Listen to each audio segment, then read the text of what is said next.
everyone, I'm Natalie Bensavanga. And I'm Leanne Jamira, and welcome to Heating Up. That's right, this is the show that explores the intersection between the foods that we love to make and the conversations that we need to be having around social justice and climate change. So sit back and relax while we make comfort foods that are good for us and good for the planet. That's right.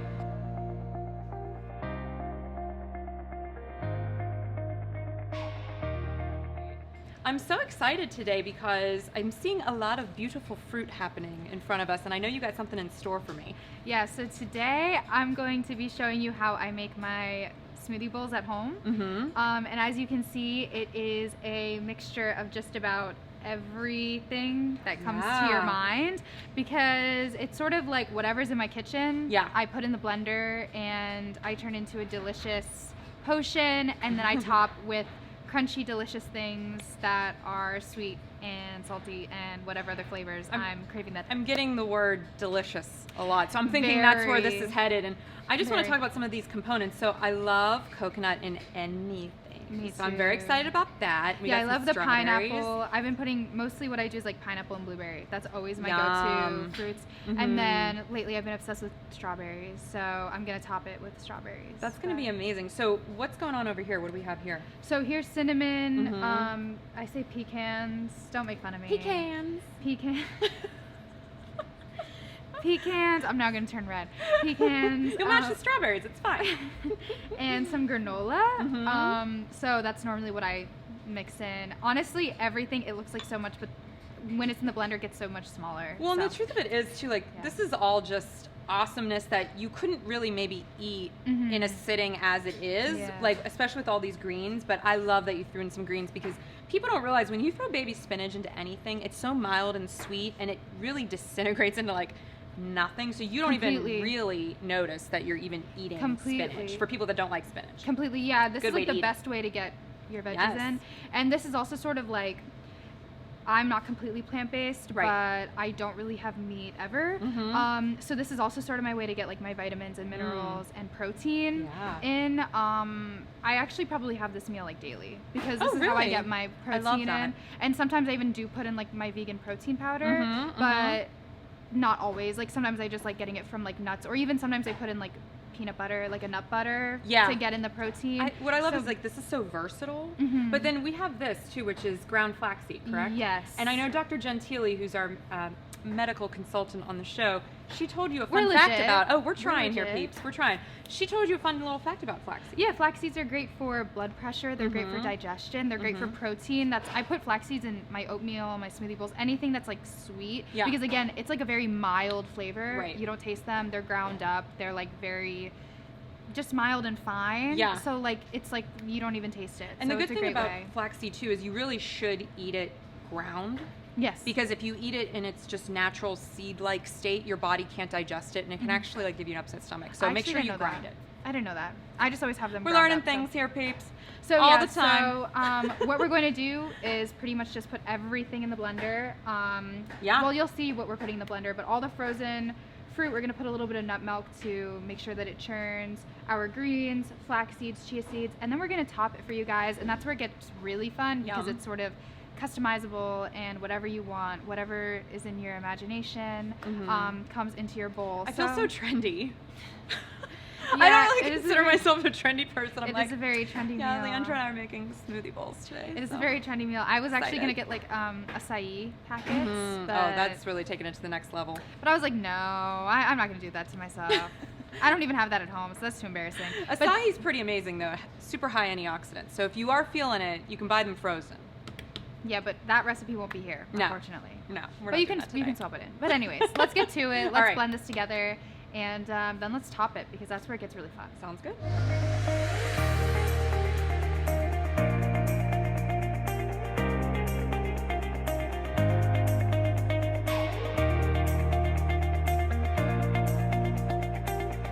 All right, well, I am just chopping up some fruit, and I cannot wait to see how this smoothie bowl is going to come together. Here she is. It's like TV magic. Hey, girl, what do you got? It really is TV magic. YouTube magic, I guess. I just aged myself there, but that's okay. Do you know what TV is? Are you aware? It was a thing that we used to watch. I think the last time I watched it was when I was like 4. Yeah, that's awesome. Okay, I'm embarrassed now, so go on. I am done with the smoothie. Okay. And I'm so glad to see you chopping up the nuts. Yes. Because I chop up my nuts as toppings. Because I love a little crunch. You know, it's all about textures. Yeah, me too. And I don't love like only using granola. Like I like using a little bit of granola and then having power or control to I'm with you. put what nuts I want to have on. So I'm gonna, should I start pouring the smoothie? Yeah, let's do it. I can't wait to see it. I feel like there's such suspense here. Ooh, this is thrilling. I don't have any upper arm strength. That's so okay. That was embarrassing. How pretty. Oh my gosh, I love this color. I feel like this is like the antioxidant Super Bowl when you see that because that beautiful sort of like, what is that? Like that berry hue. It's just so pretty. I'm so excited already. Okay, I'm getting ahead of myself. So let's top this.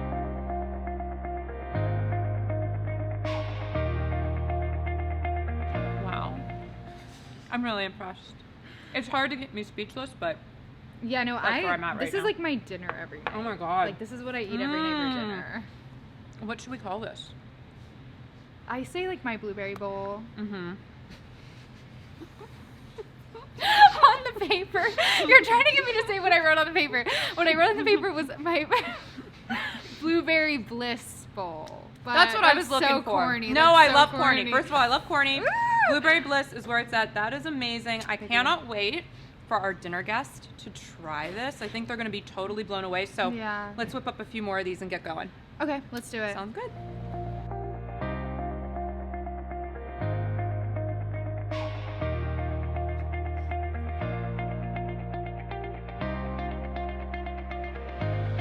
Hi everyone, how are you guys? Today we are going to be sharing this smoothie bowl with Dr. Ned Ketyer, and he's going to do us the service of introducing himself.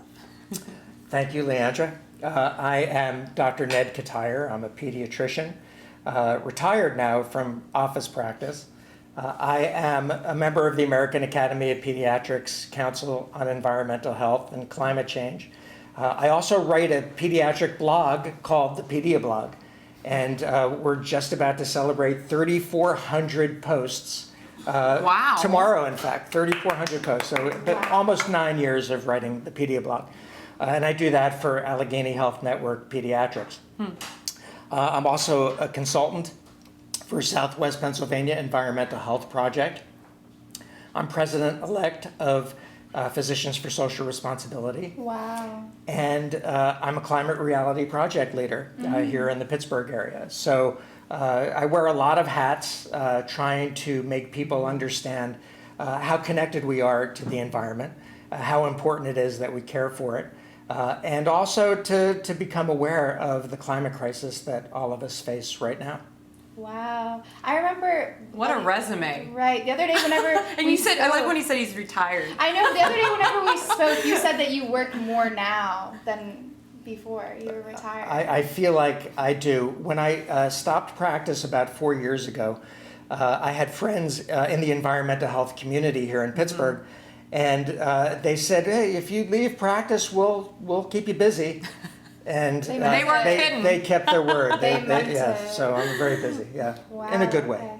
Well, can you tell us a little bit of how you got into this environmental circle, how you met these people, how you got involved in, this work? Like, even, was it before you started the blog 9 years ago? Like, how long has it been? How long have you been doing this, or even aware of these issues? I've always been interested in environmental health and the health of the environment and our health in that environment. I grew up in industrial New Jersey, which was at the time not a very clean place. In fact, the first time I ever heard the word Cancer Alley was from my father, who was a radiologist practicing in Elizabeth, New Jersey, which is the heart of that industrial area. And I knew from living there that it was a very dangerous place to live. So dangerous, in fact, that the dream of every boy who grows up in northern New Jersey is to get the heck out of New Jersey. So I went to college in Vermont, at the University of Vermont, which is a very environmentally conscious area. And that was really good. That really fostered my interest in environmental health and environmental studies. I started medical school in the Philippines, in Manila, which is a very, very, bustling, crowded dirty city, I'm sorry to say. Why the Philippines? That's where I decided to go to medical school. You were just like, I'm going to get out of the United States altogether. That's right. I love that. I needed an adventure. You needed to see the world. That's really cool. Yeah, my parents said, you need an adventure. But I came back to the States and graduated medical school from Northwestern University in Chicago. And which is, one of my favorite American cities and not as dirty as Manila. And then I came to Pittsburgh to do my training, to do my pediatric training.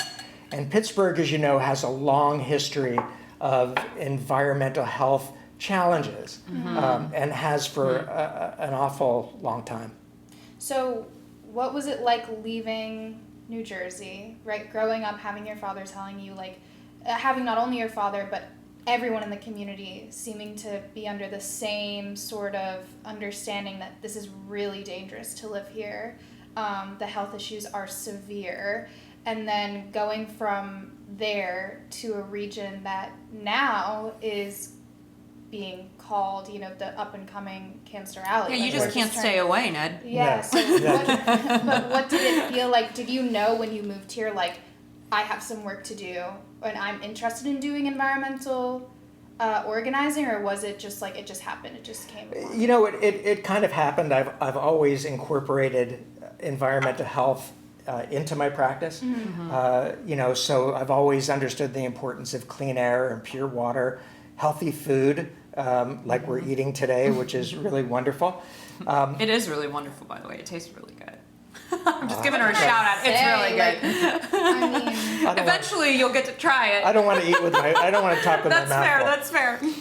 But look, growing up in New Jersey, even though it was back in the '60s and '70s, I mean, people knew that pollution wasn't good.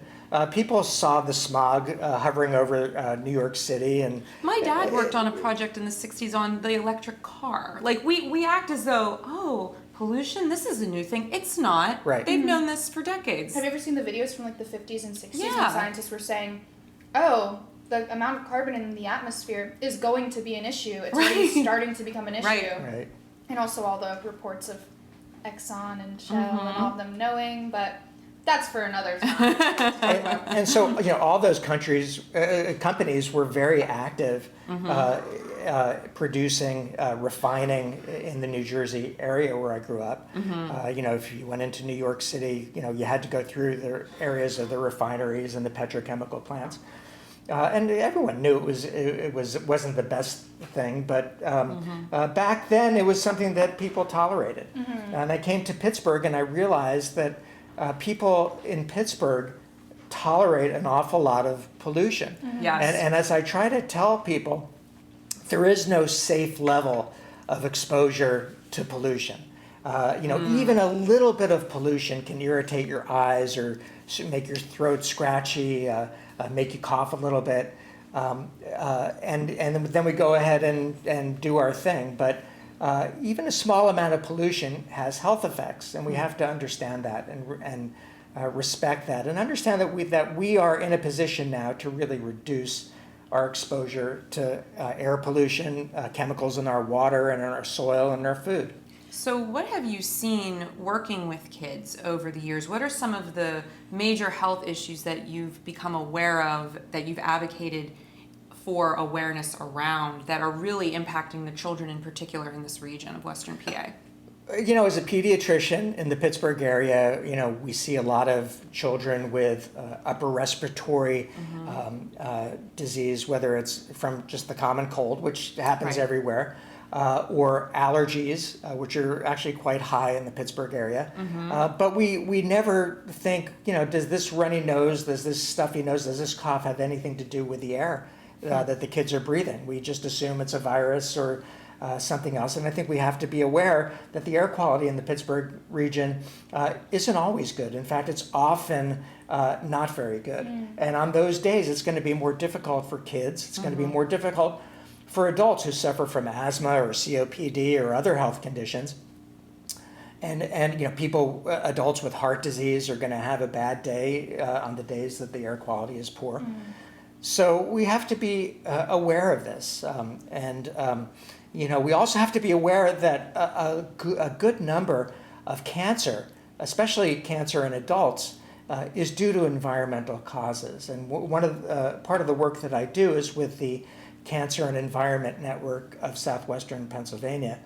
And we are in the process of launching a campaign to make people aware of just how preventable so many cancers are. I'm a cancer survivor. Wow. So I know how important it is for early detection, for proper treatment.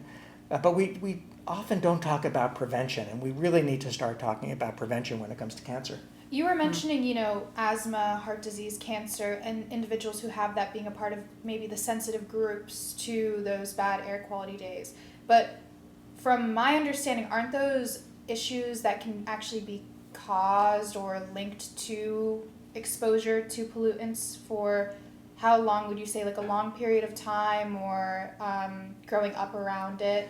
So it's sort of like you can get it from the pollution, and then once you have it, you are going to have days where it gets even worse, or you're dealing with like worse symptoms, right, from my understanding. Right. So we know that air pollution, for example, the particulate matter, contributes to the development of coronary artery disease, to cerebrovascular disease, which causes strokes.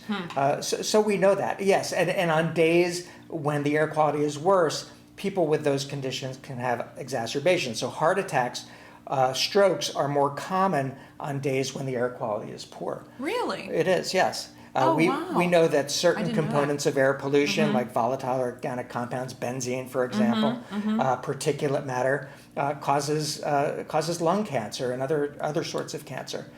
So we already know that. We've known this for decades, actually. It's really nothing that's new.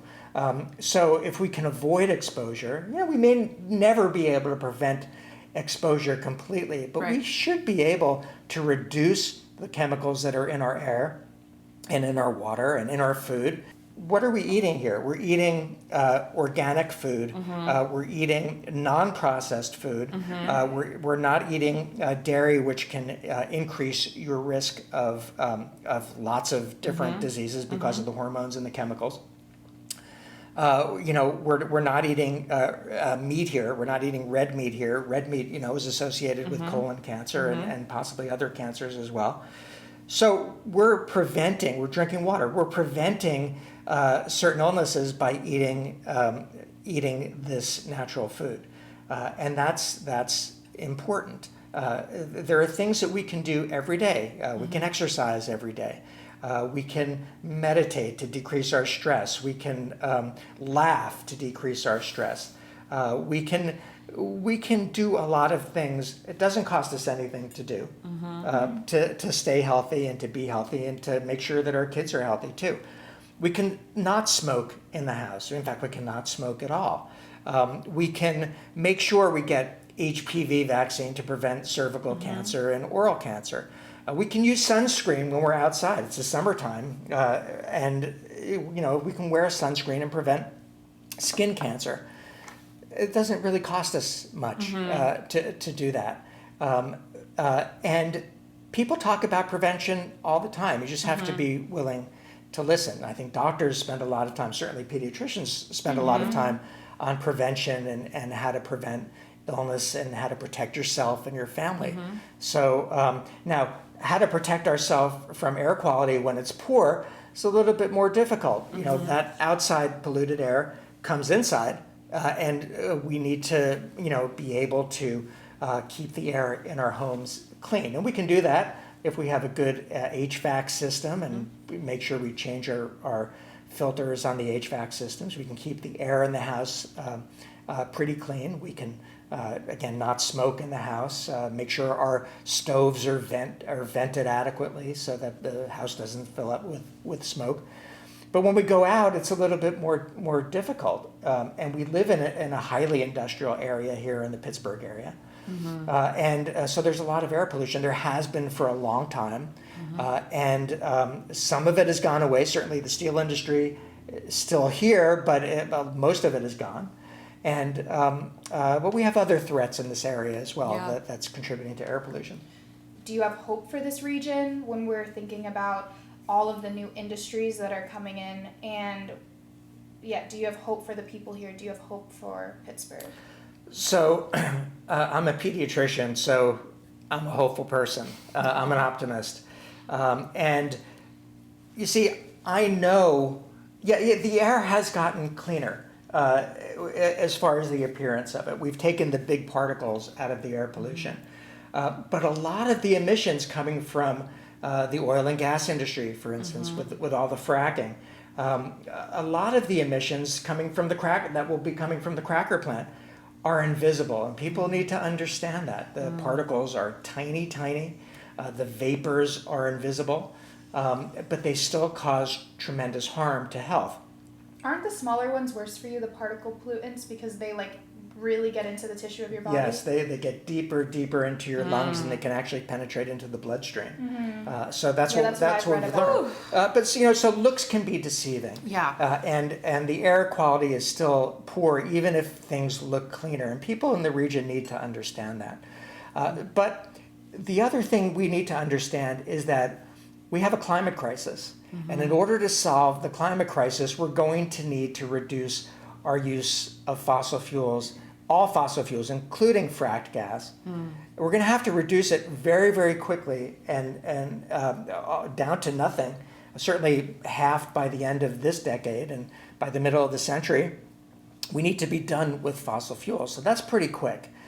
And I know that as we reduce quickly our use of fossil fuels, we're going to get healthier. The air is going to be better. Our water quality is going to improve.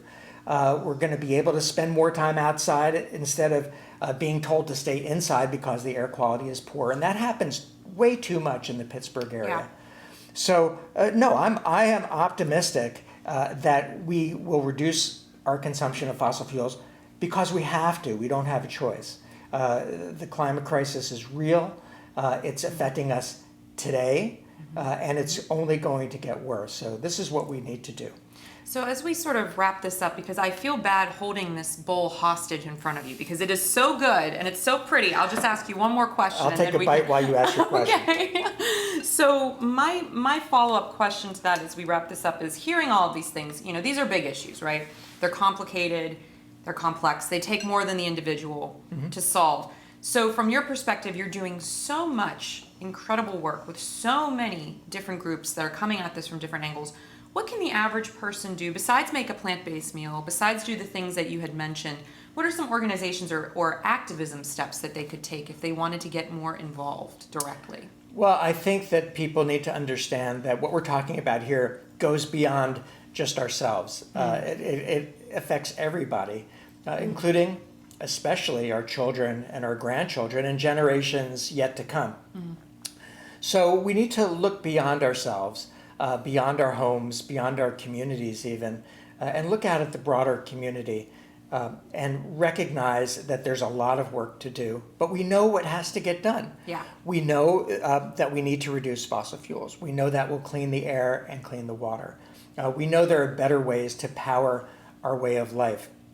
Cleaner ways, more sustainable ways, ways that will allow us to be more prosperous in the future. I want my kids to be healthy and prosperous. And this is possible as we make a transition away from fossil fuels. Amazing. Oh, this is so incredible. Thank you so much for spending time with us today, for sharing this beautiful bowl that Leandra created. It's delicious. Isn't it really is good. It's hard to talk when I have granola between my teeth. Oh, me too. Don't worry. This entire time I've been picking at seeds, making sure. But we so appreciate you and the incredible work that you've done over the years that you continue to do. Leandra, thank you so much for introducing me to him because I'm so glad you're on the show today. I've learned so you. much from all of our guests, but you're just so special. So thank you so much. And I guess now I can finally say, dig in. We can all dig in a little. Thank you so much, Ned. Bye, everybody.